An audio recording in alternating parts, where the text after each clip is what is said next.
Channel 060, news from the people you know. I'm IG, I'm Slick Sly. and I hope everybody had a great spring break. Now it's time to get back on the grind and finish the year strong. Today we're going to kick it off with wrestling, who had a Cinderella story year and crowned a champion at the end of the year. Campus wrestling experienced great success at state, with 8 wrestlers placing and 1 returning state champ. We sat down with some of the wrestlers to talk about the 2016-2017 season. Yes, this is my first time placing a state. I went sophomore year and I got beat out 0-2. I've been a part of the state team all 4 years at campus. No, this is not my first time placing at state. I took 3rd last year at 182. Yes, this is my first time placing a state. I got 3rd. Despite their success at state, all the wrestlers had their own opinion on what exactly the hardest part of wrestling is. Probably cutting the weight. Definitely the practices. The hardest part of wrestling is like the mindset and cutting weight. Like you have to be determined to do it. You gotta have like the willpower to not eat or to go work out another time to lose weight and stuff like that. Though some wrestlers had mixed feelings about how they finished, all agree that it was a great feeling placing at state. Placing at state, it was an okay experience. I wish I would have took 1st, but thanks to the refs, I didn't. Yeah, it just felt awesome. Pretty good. Since I've only wrestled 4 years in my whole life, it is a great accomplishment. Great, knowing that all my hard work this year paid off, taking 2nd. It felt great. I felt accomplished placing a state, though I didn't really get as high on the podium as I wanted to. Next year I'm gonna come back and be on top. We also talked to some of the seniors to see if they were wrestling at the next level. Yeah, I'm gonna go to college somewhere. Undecided right now, but I'm gonna go to college and wrestle. Yes, I am. I'm going to wrestle at Cloud County in Concordia, Kansas. Go T-Birds. I found joining the military, the Marines, to be more specific. To finish it all up, we had the wrestlers compare the weight they wrestled at state versus what they weighed now. I weighed 193. After state, I weighed 206. I weighed like 150 before state. Now I'm about 153. Before state, I weighed about 197, and right now I weigh about 194. Before state, I weighed 122. Like the last time 123. The last time I weighed in, and then like last week I weighed 138. My very last weigh-in at state was 109. And then I came back on day 2, weighed about 116.4. So. What do you weigh right now? 124. So. Pretty big. A special thanks to the best resource officer west of the Mississippi, Officer Jax. What are your goals? We went out and found out some of the goals of your fellow Hayesville citizens.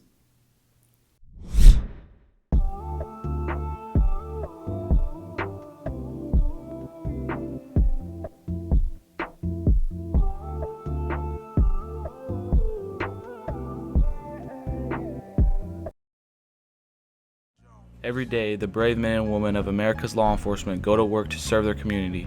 From big cities to small towns like Hayesville, police officers are out there willing to respond to any emergency. Regardless, these brave men and women deserve the appreciation they rarely receive. We are honored to have one of the Hayesville police officers work for our school. Officer Jax does a lot for our school that many of us fail to notice.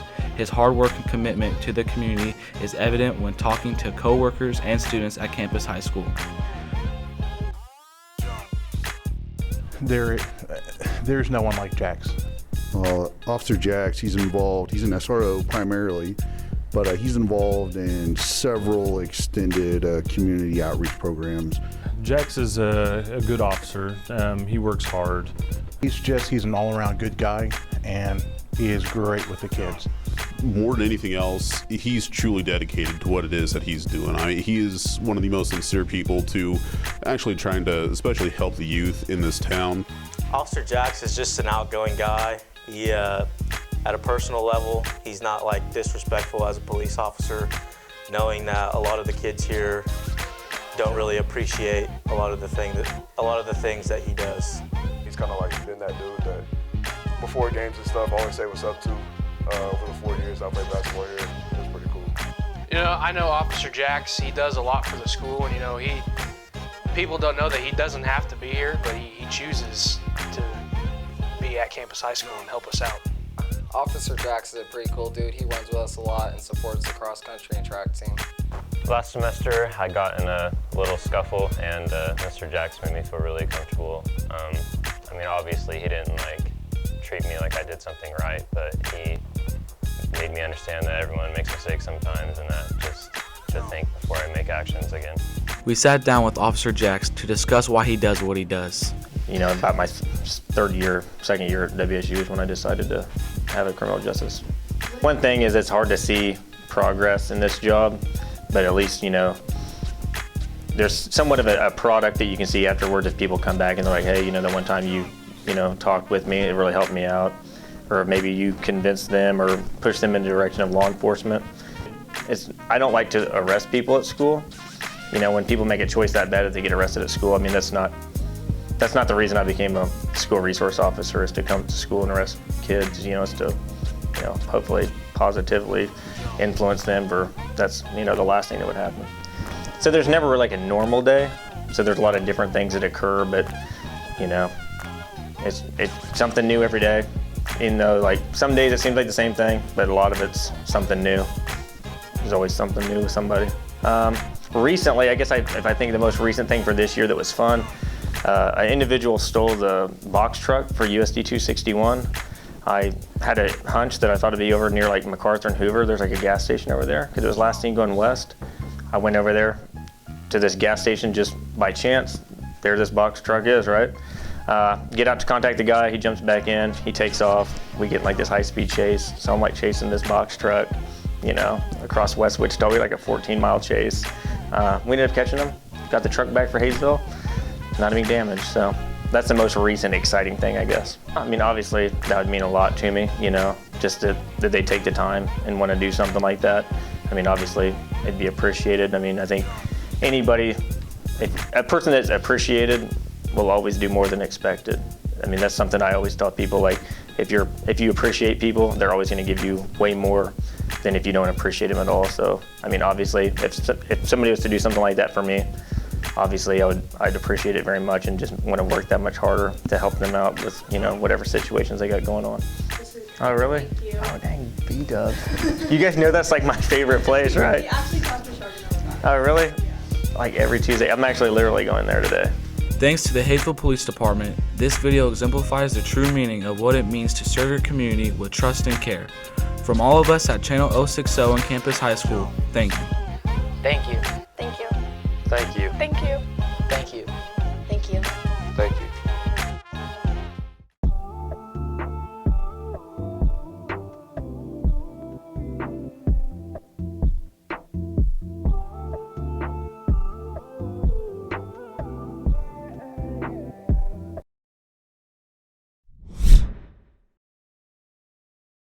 Go to first grade, ballerina, being a soccer player. I want to be a cop, professional football player, to help kids with cancer, to earn money for my family, to be a meteorologist, to be a comedian actor. My goal in life is to be the first female president, to be a rocket scientist at NASA. I want to be a teacher. To get all straight A's in school and go to a good college. Have fun, but go to college and be a meteorologist when I grow up. I don't know. To successfully defend the United States. I'm going to do a little bit of college and then I'm going to move on to the United States Army. To get good grades and to go to college and get a good job after that. To become a doctor and then just succeed in life. My goal in life is to become a mechanical engineer. And my goal is to survive high school. I want to be an entrepreneur and just have my own business and be able to support my family. I want to be an engineer and have a master's degree in engineering. To become a better basketball player.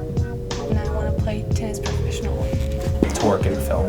That's what I've always wanted to do, if that means starring or directing or producing. I kind of want to be a computer technician when I grow up. I want to get straight A's one day. Is to go to the Air Force Academy after I graduate high school. To become a lawyer. To become an engineer officer for the U.S. Army. To join the Peace Corps after high school. To leave something behind after I'm gone that is a product of my creativity, hard work, and imagination. Impact this country in a great way. Make a lot of money, but do it while being happy. My life goal, honestly, it's pretty simple. It's just to be happy And if something's not making me happy, I make a change. My goal in life is to be the best I can be. My goal in life is to one day live in a Spanish-speaking country. Hi, my name is Pam Burkett, and I'm old enough to have 2 grandchildren at Campus High School. I'm not going to tell you my real age. And my goal in life, I've actually pretty much reached, because I always wanted to be a good mom and a good grandma. And I would think my goal in life is to be the most positive influence on others as humanly possible, because I think that's everything that we have in life is our influence. My name is Principal Martins, and I have no clue.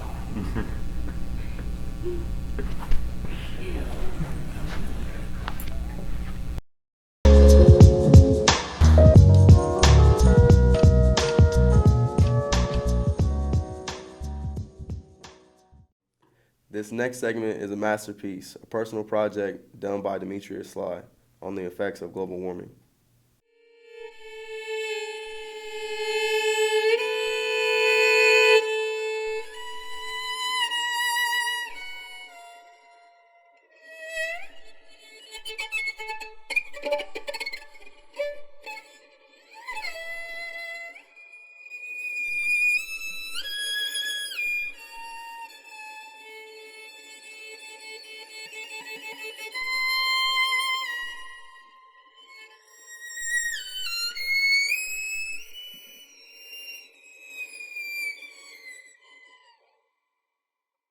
What do you think about people denying that global warming is even real?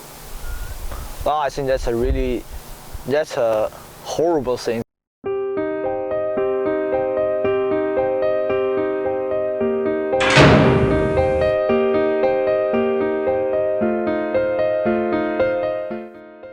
It's getting warmer every year, so the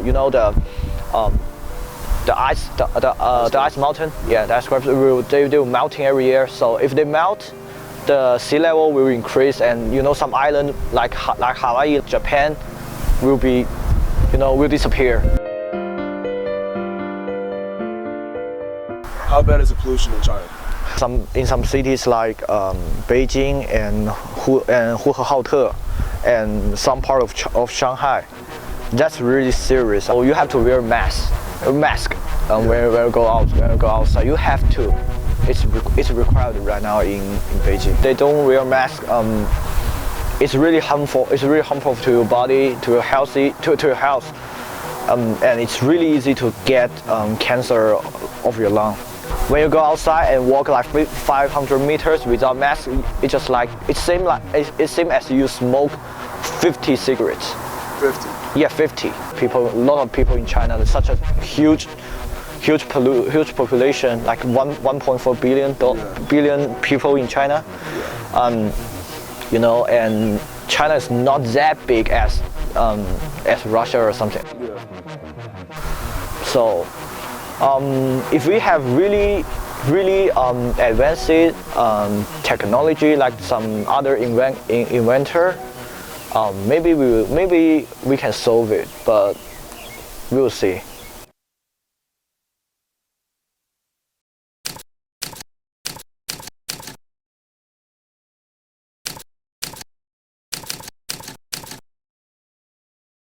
So we just got done interviewing Wong about global warming, and we're about to go to WSU to interview a professor of environmental science.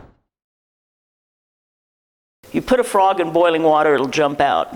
But you put a frog in cold water and you gently heat it, and you can cook the frog. So maybe we're the frog in the pot.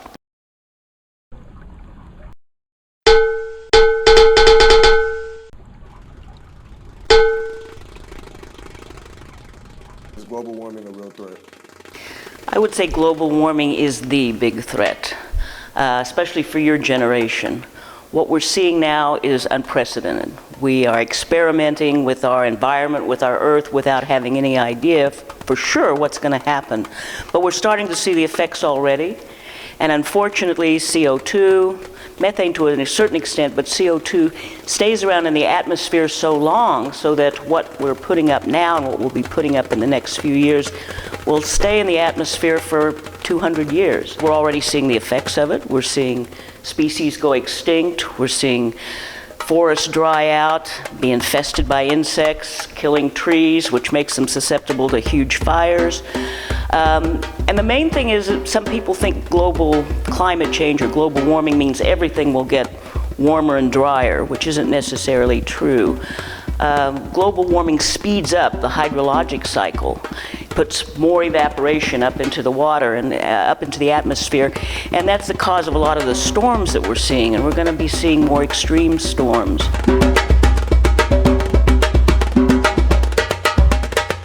We've had a pretty steady climate for the last 10,000 years or so, and our agriculture, our societies, our cultures are all adapted to those conditions. And now we're seeing very dramatic changes in unpredictability, and that's a major concern. It's going to affect political upheavals. If people are starving and can't feed their families, they're not going to just take it quietly. You're going to have food riots. You're going to have more and more economic refugees pushing to come into countries that still have plenty of food. You're going to have a whole political systems confused. You're going to have horrible ethical dilemmas about how much to provide for these countries that are suffering.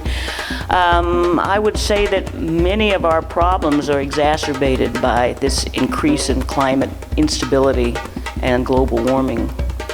So I'd put it right up there as maybe the most important problem facing global humanity. There's certainly been a shift in the recent political. The new administration has put people in charge of the Environmental Protection Agency that deny global warming or deny the human effects of it.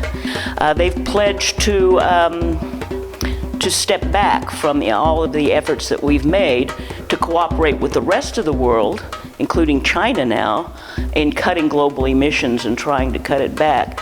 So it's a period of great uncertainty what's going to happen, but I regret that there's not a major commitment by the United States to do something about climate change. We thought we were moving in that direction, and now we don't know. We just don't know. Sea level is obviously rising, slowly but surely. People inland are treating it as if it's not going to really affect people inland. What would you say to people that think that it's not going to affect people inland? Where are all those coastal people going to go? And it's not, it's coming up in inches, and people think, well, that's not very significant. But it means that every storm surge is going to go in further. And if it's a flat coastal land, that could mean it's going in hundreds of feet, maybe even a mile further. And most of our cities are coastal cities because they developed back when we had sea trade. And so the major cities of the world are coastal cities. Do you think that the human race is too deep to get out of its own mud? Or do you think that destruction is? We sometimes talk about tipping points, how far before it gets too extreme for us to do anything. We've already done some things that are irreversible. All we can do is try to slow the climate change. I mean, if the world and the United States and everybody got behind it, we could slow it, and we could keep it from being extreme, and we could keep the climate change slow enough that we would be able to adapt to it. What we're really worried is sort of massive ice melts, rising seas, failure of agriculture, all of these things happening all at once. And global climate change is kind of too spread out, too diverse. It's hard for people to really get worried about it. The change is so incremental. It takes a commitment. We got everybody together and pushed behind the moonshot, and we got scientists to the moon. We fought World War II, we mobilized everyone, but you could see the enemy or you could see the goal very specifically.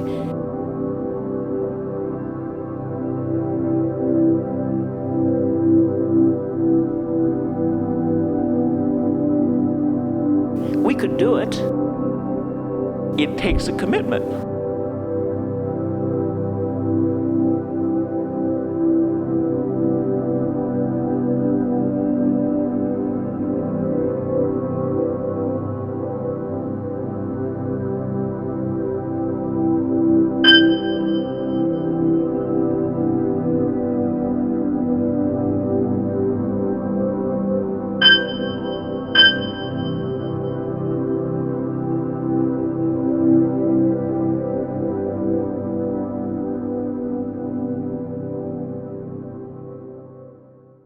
Some of our guys went out and riddled some people with simple questions that they somehow jacked up. Check it out.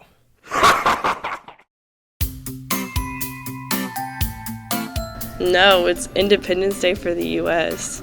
Yes, they do. They have a July 4th, a July 5th, and a July 6th. No. Why? I could answer that. They don't have months like America.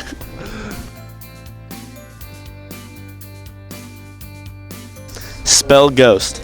Ghost. Spell most. Most. Spell roast. Roast. What do you put in a toaster? Toast. What do you put in a toaster? Toast. Are you sure? Pretty sure. What do you put in a toaster? Toast. Are you sure? Yeah. You put toast in a toaster? Yeah. I put bread in my. If a rooster laid a white egg and a brown egg, what kind of chicks would hatch? I have no idea. I don't. Do roosters lay eggs? Oh my god. What kind of chicks would hatch? A rooster? Yeah. I don't know, bro. White and brown? A couple of our reporters went out and got an interview with Dr. Burke. If you could change one thing about your school, what would it be and why? Nothing really, because I like the school how it is. We should put no bully signs up. People not doing what they're supposed to because it just isn't right for other people around. I would add the vending machine so that on the days where I don't feel like eating school lunch, I can just get rid of it.